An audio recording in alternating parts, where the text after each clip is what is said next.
ফেসবুকে নতুন আপডেট হওয়ার পর আপনাদের প্রোফাইল অথবা পেজে পলিসি ইস্যু আছে কিনা কিভাবে চেক করবেন?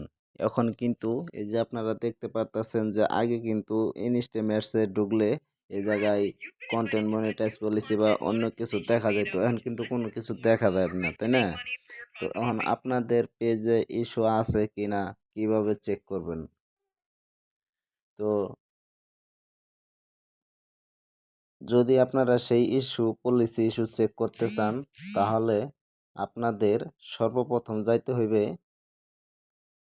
এই যে আপনার ছবির যে আপনার প্রোফাইলে যে এই আইকনের উপর ক্লিক করবেন। ক্লিক করার পর একটু স্ক্রল করে নিচের দিক যাবেন। নিচের দিক যাওয়ার পরে দেখতে পারবেন যে নিচে ক্রিয়েটর সাপোর্ট। এই ক্রিয়েটর সাপোর্টের উপরে ক্লিক করবেন। ক্লিক করার পর এরকম একটি অপশন আপনাদের মাঝে চলে আসবে। এখানে এই যে দেখতে পারতেছেন মনিটাইজ, এই মনিটাইজের উপর ক্লিক করবেন। মনিটাইজের উপর ক্লিক করার পর এরকম হয়ে ওপেন হয়ে আসবে। এখানে দেখতে পারতেছেন যে প্রোগ্রাম ইলিজিবল, এই প্রোগ্রাম ইলিজিবল উপর ক্লিক করে দিবেন। এখানে ক্লিক করার পর আপনাদের সামনে এরকম একটি ওপেন হয়ে আসবে। তো এখানে দেখতে পাচ্ছেন check in your page eligible, তো এখানে ক্লিক করবেন। এখানে ক্লিক করার পর এরকম একটি অপশন আসবে। তো আপনারা এখানে এই যে একটু মাঝখানে দেখতে পারবেন মেটা বিজনেস স্টুডিও, তো এই জায়গায় এই মেটা বিজনেসের উপরে ক্লিক করে দিবেন।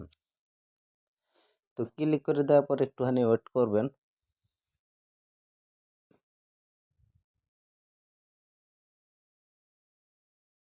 ওয়েট করার পর আপনাদের মাঝে এরকম আসবে। তো এরকম আসলে খালি জায়গার ভিতরে ক্লিক করে দিবেন, এটার ভিতরে ক্লিক করবেন না।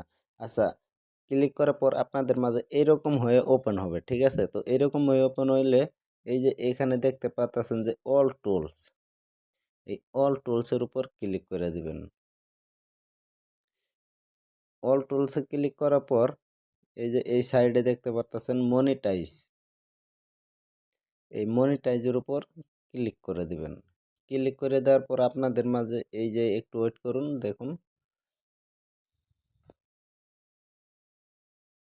এরকম হয়ে আসবে, ঠিক আছে? এরকম হয়ে আসলে এই যে এখানে দেখতে পারতেছেন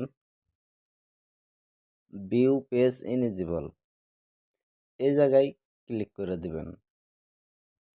এই জায়গায় ক্লিক করে দেওয়ার পর আপনাদের মাঝে এরকম হয়ে আসবে। তো এরকম হয়ে আসার পর এই যে এখানে একটা দেখতেছেন যে নিচে একটি আইকন দেখা যাইতেছে, এই আইকনের উপরে ক্লিক করে দিবেন।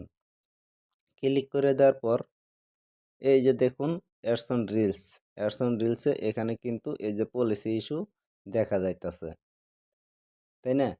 তো এই পলিসি ইস্যু কিভাবে রিমুভ করবেন, যদি আপনারা এটা রিমুভ করতে চান তাহলে এটা কিভাবে রিমুভ করবেন, তো আমার এই ভিডিওতে কমেন্ট করবেন। তো আমি ওই ভিডিও বানিয়ে আপলোড করব, ঠিক আছে? এই পলিসি কিন্তু ইস্যু রিমুভ করা যায়। তো এটা কিভাবে রিমুভ করবেন সেই নিয়ে একটা ভিডিও বানাবো। তো আপনি যদি আমার চ্যানেলে নতুন হয়ে থাকেন অবশ্যই চ্যানেলটি সাবস্ক্রাইব করে পাশে থাকার বেল আইকনটি বাজিয়ে দিবেন পরবর্তী ভিডিও পাওয়ার জন্য। তো সকলকে অসংখ্য ধন্যবাদ ভিডিওটি সম্পূর্ণ দেখার জন্য।